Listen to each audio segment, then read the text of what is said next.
isang tao yung magkano din sa burn? May firefighting. May ano din diyan, mag-volunteer. Sino ang gusto? Dami yan eh, isa-isa siguro kung nagkakapon.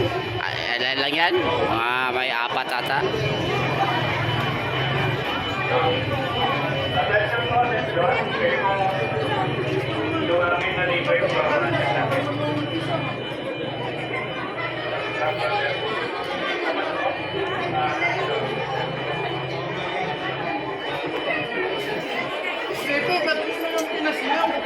Saan?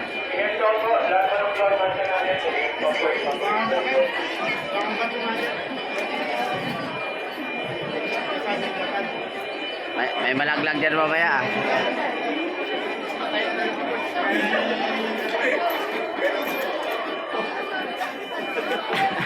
Ihipan lang yun eh. Ihipan lang. Mas mabisa pa yung ihipan mo. Isang linggo pa lang hindi na toothbrush. Mabisa yun. Patay agad ang apoy doon.